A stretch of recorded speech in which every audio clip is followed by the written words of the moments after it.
ഞാൻ ഈ പറഞ്ഞ പോലെ ഇങ്ങനെ പാട്ട് പാടിയിട്ട് വീട്ടിൽ നിന്നും നാട്ടിൽ നിന്നും സപ്പോർട്ട് ഇല്ലാണ്ട് വന്നപ്പോഴത്തേക്കും എന്നെ സപ്പോർട്ട് ചെയ്യാനായിട്ട് ഒരു ഇൻ്റർനാഷണൽ കമ്പനി വന്നു.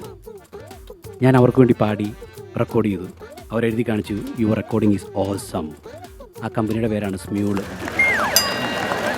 പക്ഷേ ഇതിലെല്ലാം എല്ലാം ഇൻസ്പയർഡ് ആയിട്ട് എനിക്കൊരു പാട്ട് പാടാൻ പറ്റി. എനിക്ക് ഏറ്റവും ഇഷ്ടമുള്ള പാട്ടാണ്, എനിക്ക് പാടാൻ പറ്റുന്ന ഒരു ലെവലിലുള്ള പാട്ടാണ്. നമ്മുടെ അൽഫോൺസ് ജോസഫില്ലേ, മ്യൂസിക് ഡയറക്ടർ, അദ്ദേഹത്തിന് എ ആർ റഹ്മാൻ കൊടുത്തൊരു പാട്ടാണ്. അടിപൊളി. അത് പാടാൻ എനിക്ക് പറ്റിയെന്ന് വെച്ചാൽ ഞാൻ എൻ്റെ കാമുകിയുണ്ടെന്ന് പറഞ്ഞില്ലേ, അവളുടെ വീട് ശരിക്കും എൻ്റെ കടത്തിൻ്റെ അപ്പുറയാണ്. അപ്പോൾ ഞാൻ കൂ ഇടയ്ക്ക് വിളിക്കും. ആ പിച്ച് കിട്ടി എനിക്ക് ആ പാട്ട് ഞാൻ ജസ്റ്റ് ഒന്ന് പാടി കേൾപ്പിച്ചു തരാം. പുതുമണവാളൻ തെന്നൽ മാമലയേറും തെന്നൽ പള്ളിമേടയത്തൊട്ടിക്കുരിശിൽ തലോടി ആരോമലേ ഊയ് ആരോമലേ കെട്ടിയെടുക്കാനായിട്ട് ആരോ. പക്ഷേ ഈ എ റഹ്മാൻ സാറ് കണ്ണിച്ചോരുള്ളവനാണ്. ഇത്രയും കൊരവള്ളി കൊട്ടി പാടി നിൽക്കുന്ന ഗായകന് റെസ്റ്റ് കൊടുക്കാൻ വേണ്ടിയിട്ടാണ് അടുത്ത 2 വരി. സ്വസ്തി സ്വസ്തി സുമുഹൂർത്തം സുമംഗലി മണവാട്ടി, സ്വസ്തി സ്വസ്തി സുമുഹൂർത്തം മതി മതി ഇനി മതിയാക്കി. മനീഷ് ഗംഭീര പെർഫോമൻസ് ആയിരുന്നു. Thank you. മനീഷ് കുറേ സന്ദർഭങ്ങളിൽ നമ്മളെ വളരെ ഗംഭീരമായിട്ട് ചിരിപ്പിച്ചു, സ്പോർട്ടീവായിട്ട് കുറേ തമാശകൾ പറഞ്ഞു അല്ലേ? വളരെ ഗംഭീരമായിരുന്നു. അതായത് എനിക്കിഷ്ടമായി. കാര്യം എന്ന് വെച്ചിട്ടുണ്ടെങ്കിൽ ചില ആളുകളെ നമ്മൾ കാണുമ്പോൾ തന്നെ നമ്മൾ ചിരിക്കും. അവരുടെ രൂപം തന്നെ ഒരു ചിരിയുണ്ട്. പിന്നെ അവർ പ്രവൃത്തി കുറച്ച് ചെയ്താൽ മതി. പിന്നെ അവരിലൊരു പ്രേതം കൂടും. ഏതെങ്കിലും ഒരു സംഭവം, ഒരാളുടെ പ്രേതം നമ്മുടെ ശരീരത്തിലേക്ക് വരുമ്പോൾ അയാളോടുള്ള ഇഷ്ടവും ഇയാൾക്കത് ചേരാത്തതിൻ്റെ സുഖവും ഒക്കെ കൂടി വരും. പിന്നെ ചില ഫലിതങ്ങളെന്ന് പറയുമ്പോൾ നമ്മൾ ചിലർക്ക് ഫലിതങ്ങൾ പറഞ്ഞ് തീർത്ത് പോയിന്റിൽ കൊണ്ടുവന്ന് എത്തിക്കാനൊരു പ്രത്യേക കഴിവാണ്. അതൊരു പ്രത്യേക കഴിവാണ്. ചിലവർ നമ്മളിങ്ങനെ പറഞ്ഞു വരുമ്പോൾ ചീറ്റി പോകുമ്പോൾ ഈ ക്രെഡിറ്റ് മുഴുവൻ പറഞ്ഞു തന്ന വേറൊരാൾക്ക് കൊണ്ടേ കൊടുക്കും. ഫലിക്കുകയാണെങ്കിൽ ആ മുഴുവൻ ക്രെഡിറ്റ് നമ്മൾ തന്നെ കൊണ്ടുപോകും. പക്ഷെ ആ പോയിന്റിലേക്ക് നമ്മൾ കൃത്യമായിട്ട് ആ സാധനം കൊണ്ടുവന്ന് പറഞ്ഞെത്തിക്കാൻ വേണ്ടി നമ്മൾ കടമ്പ കഴിക്കാൻ വേണ്ടിയിട്ട് പറയണതിനേക്കാൾ നല്ലത് ഒരു സ്റ്റോപ്പിൽ ഈ ബസ് കൊണ്ടേ അവസാനിപ്പിക്കും. പക്ഷേ എല്ലാ സ്റ്റോപ്പിലും ആളെ ഇറക്കി കയറ്റുമ്പോൾ അതിൻ്റെ ഒരു സുഖം കിട്ടും. പക്ഷെ പെട്ടെന്ന് ആൾ കയറുന്നതിന് മുമ്പ് വണ്ടി വിട്ട് പോകരുത്. അപ്പോൾ 1, 3 തമാശയായിരിക്കണം, 2 വെറുതെ അങ്ങ് വിട്ടേക്കണം. സാഞ്ചേട്ടൻ ഇതുപോലെ പാട്ടുകളിൽ നല്ല പരീക്ഷണം നടത്തിയിട്ടുള്ളതാണ്. നിങ്ങളിപ്പോൾ പാട്ടുകളെ കുറിച്ചാണ് കൂടുതലും പല ഈ കവർ സോങ്ങിന്റെ ഒരു ഏരിയയിലേക്കാണ് പിടിച്ചത്. സാഞ്ചേട്ടൻ പാട്ടുകളെ തിരിച്ചും മറിച്ചും തിരിച്ചും ഒക്കെ ആയിട്ട് പാട്ട് തുടങ്ങി. ഏത് പാട്ടാണ് ഇപ്പോൾ ലാസ്റ്റ് മറിച്ചേക്കുന്നത്?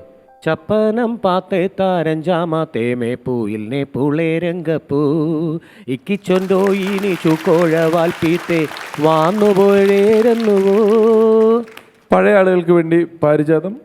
നംസരീ പാരിതിഴിമീ നുറത്തുഴ വിപരിന്തിമീ തൂപ്പുനുടർവി ലപ്ലോൽ നീഴിമ ത്രമാങ്ങീരനുണ്ടി മംഗസം നിവേത്രീ മംഗസം രംഗാസ്രടും പാദമമമ്യ സലാദമമമ്യ അനുരാഗ വിലോചനായി ഘരണാനുവിയാന ചലോവിലേർദമയാന മഹീമോ ലേമേട്ടി ബക്കുൽനേ നോന്ത്രജോ കടന്തി ഇളനായി ലഭയിങ്ങറ ഇളുതാൻ കടന്തി.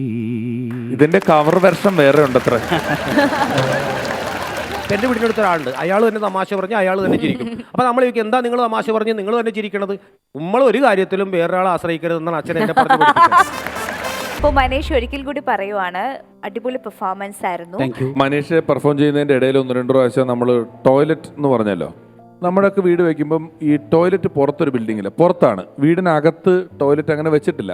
പക്ഷെ ഇതൊക്കെ വന്നു തുടങ്ങിയ സമയത്ത് പിന്നെ ഈ വെസ്റ്റേൺ സ്റ്റൈൽ വന്നു, ഇരിക്കാവുന്ന വെസ്റ്റേൺ സ്റ്റൈൽ വന്നു. അപ്പം ഞങ്ങളുടെ നാട്ടിൽ ആദ്യമായിട്ട് വെസ്റ്റേൺ സ്റ്റൈൽ കൊണ്ടുവന്നിട്ട് അവിടുത്തെ ഒരു പരമ്പരാഗത മേസ്ത്രിക്ക് വീട് പണിയുന്ന ആൾ അകത്ത് വെക്കാനാന്ന് പറഞ്ഞ് കൊടുത്തിട്ട് പുള്ളി വീട്ടിൽ പണി കഴിഞ്ഞ് തിരിഞ്ഞു വന്നപ്പോഴേ പുള്ളി ഈ വെസ്റ്റേൺ സ്റ്റൈൽ കുഴിച്ചിട്ടു. ഇയാളോട് വന്നപ്പോൾ പറയാം, അതെ നിങ്ങൾ എവിടെ നിന്ന് മേടിച്ച ടോയ്ലറ്റ് ആണെങ്കിലും ശരി, കാല് വെക്കാനുള്ള ആ 2 കഷ്ണം കിട്ടിയിട്ടില്ല, അത് മറന്നു. ഇയാൾ കാല് വെക്കാനാണ് ചെന്നപ്പം വെസ്റ്റേൺ സ്റ്റൈൽ മൊത്തമായിട്ട് കുഴിച്ചിട്ടിട്ട് നിലത്തൊരു കുഴി പോലെ ആക്കി വെച്ചേക്കാം. മുകളിലോട്ടുള്ള വശവും കൂടെ പുള്ളി കുഴിച്ചിട്ടു.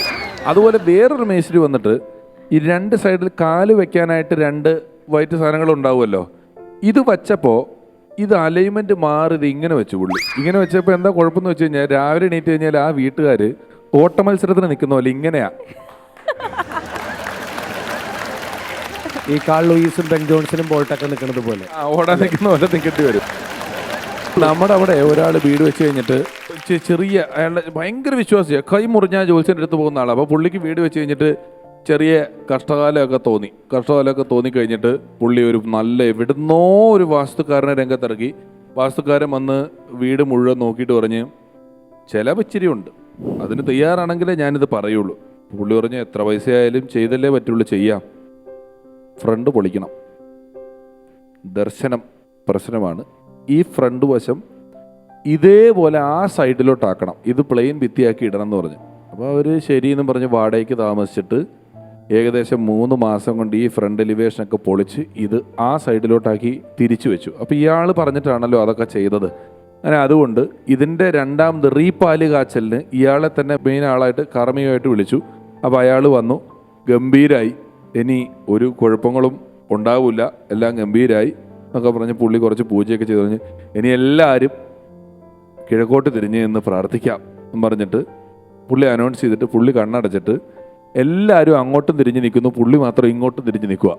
അപ്പോൾ കണ്ണൂർ നോക്കിയപ്പോൾ എല്ലാവരും അങ്ങോട്ട് തിരിഞ്ഞ് നോക്കുക. പിന്നെ ഈ ഹൗസ് ഓണർ ചോദിച്ചു അതെന്നെ അങ്ങോട്ട് തിരിഞ്ഞ് നോക്കുന്നേ? പുള്ളി ചോദിച്ചു ഇതല്ലേ കിഴക്ക് എന്ന് ചോദിച്ചു. ഹൗസ് ഓണർ അല്ല ഇതാ കിഴക്ക് എന്ന് പറഞ്ഞു. ഉടനെ ഈ പുള്ളി ആണോ, എന്നാൽ പഴയ പോലെ തന്നെ മതി, ഒരു കുഴപ്പമില്ല, വീടിന് എല്ലാം ഓക്കെ എന്ന്.